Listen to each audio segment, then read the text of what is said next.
Have you ever sat in your armchair, holding a cup of coffee, watching the morning sun on the porch, and thought to yourself, I'm old now, but don't be sad. Getting old doesn't mean the fun is over. On the contrary, this is the time to rest, enjoy life, and do what you love. But there's one undeniable truth. To live happily and healthily, it's not just about eating well and exercising, it's also about choosing the right people to be around. Have you ever met someone who, after just one conversation, made life feel a little darker?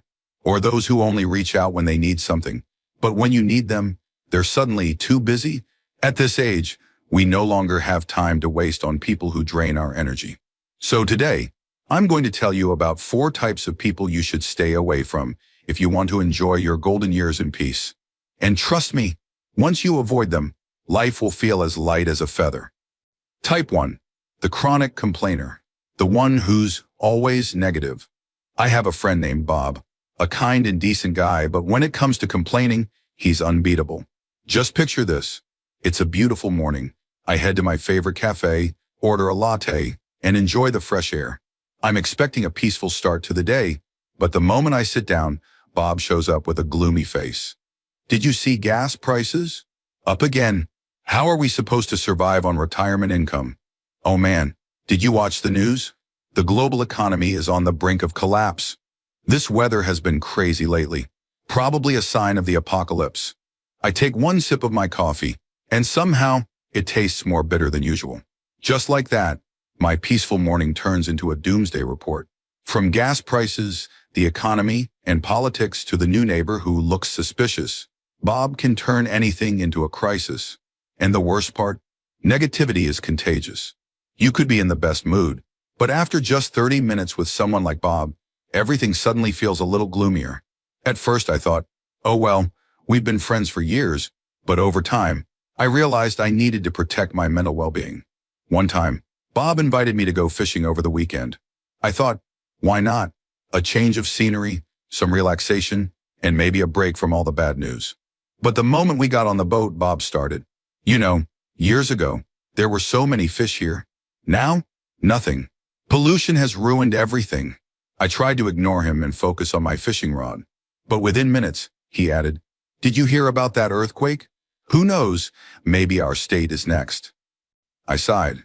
I came out here to relax, not to hear disaster forecasts. That's when it hit me. At this age, every single day is precious. Why waste it feeling drained and anxious over things beyond our control? Of course, if someone is a longtime friend, you can't just cut them off completely, but you can set boundaries. If every conversation leaves you exhausted, limit how often you see them. Instead, spend time with people who uplift and inspire you. Take my friend Linda, for example. She's 75 years old and still dances, learns new recipes, and even tries yoga.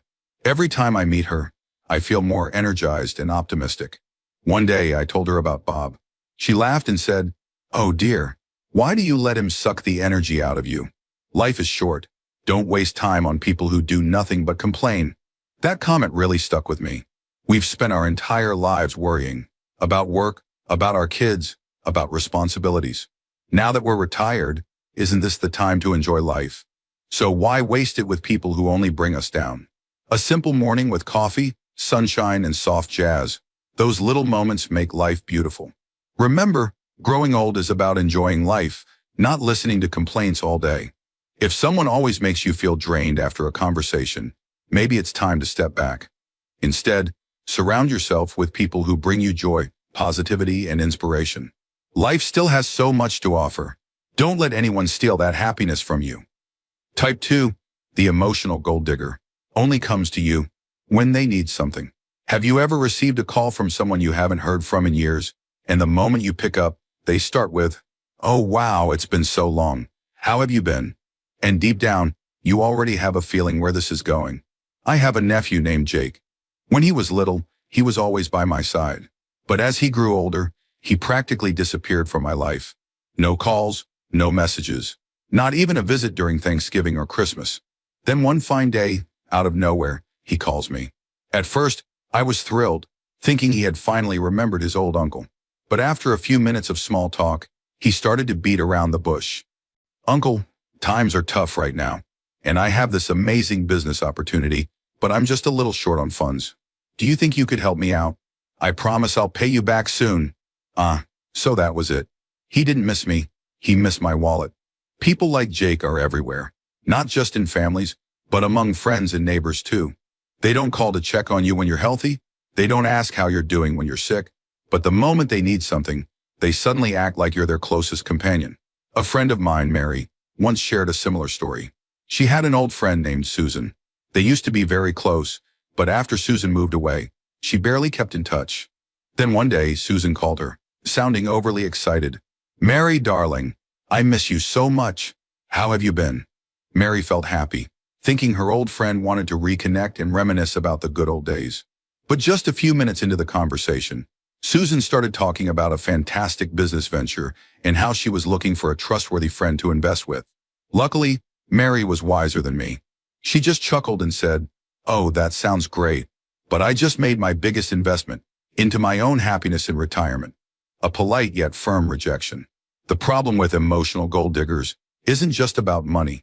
Sometimes they don't ask for cash, but they take your time, energy, and kindness. They show up when they need a favor, asking you to babysit, drive them to a doctor's appointment, or fix their washing machine. But when you need a helping hand or just a simple check-in, they're suddenly too busy.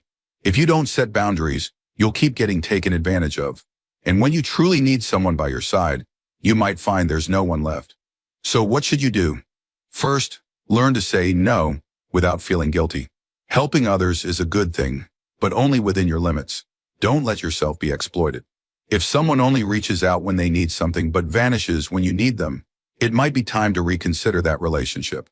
Remember, genuine relationships don't flow one way. A true friendship or connection should involve both giving and receiving. And most importantly, you deserve to be valued for who you are, not just for what you can provide. Type 3. The rewind machine. The one who only lives in the past. I have a friend named Bill, or rather, I should call him Professor Nostalgia. Every time we meet, I never have to guess what we'll talk about, because it always starts the same way. Back in the day, I was so strong.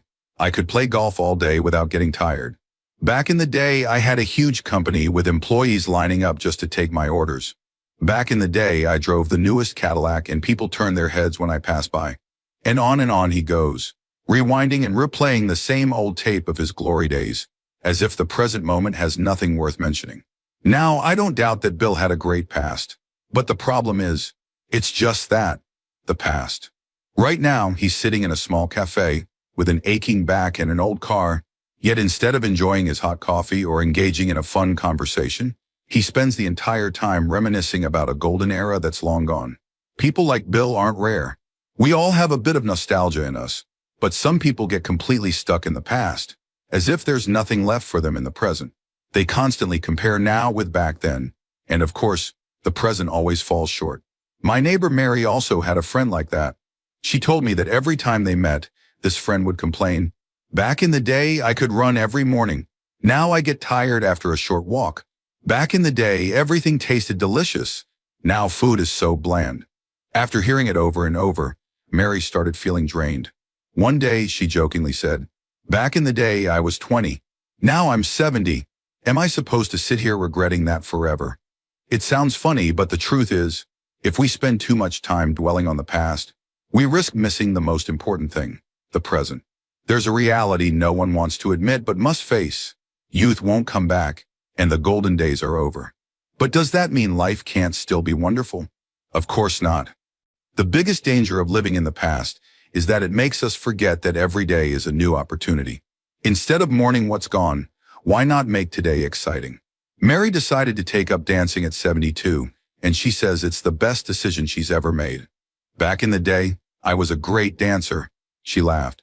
"But now, I dance for fun, not to prove anything." So if you know someone who keeps rewinding their life, gently pull them back to the present. Remind them, and yourself, that life isn't in what's gone.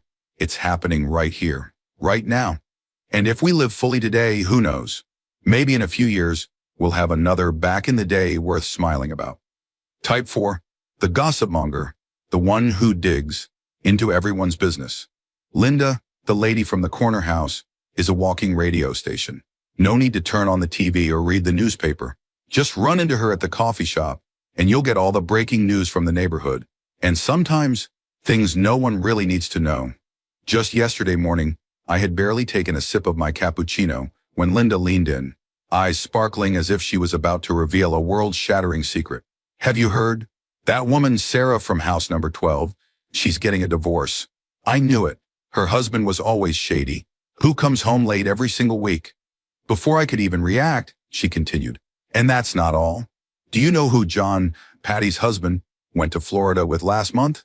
It wasn't his wife. Linda went on and on, from what flowers the neighbors were planting to where the mayor had been spotted last weekend. The problem, nothing she said ever came without a little extra seasoning. A simple friendly wave could turn into a scandalous affair, and an unfamiliar car parked in someone's driveway could become evidence of a major conspiracy. At first, I found it amusing. But then, I realized something concerning. If Linda could talk about others like this, who's to say she isn't talking about me?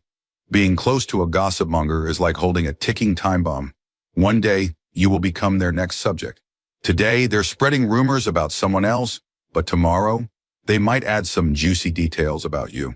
And whether the story is true or not, once gossip spreads, it's almost impossible to erase. But the real danger of being involved with gossipers isn't just the risk of being their next victim. Constantly listening to petty rumors and negative talk can drain your energy and even affect how you see the world. When we spend too much time discussing other people's lives, we lose focus on our own. I remember something my old friend Margaret once said, instead of wasting time talking about others, use that time to live better. She surrounded herself with people who had meaningful stories to share, people who talked about great books, exciting travels, and valuable life lessons. And because of that, she was always full of positive energy. So if you have a Linda in your life, consider keeping some distance. There's no need to be harsh or cut them off completely, but be mindful of who truly deserves your time. Life has far too many wonderful things to explore. Don't waste it on meaningless chatter.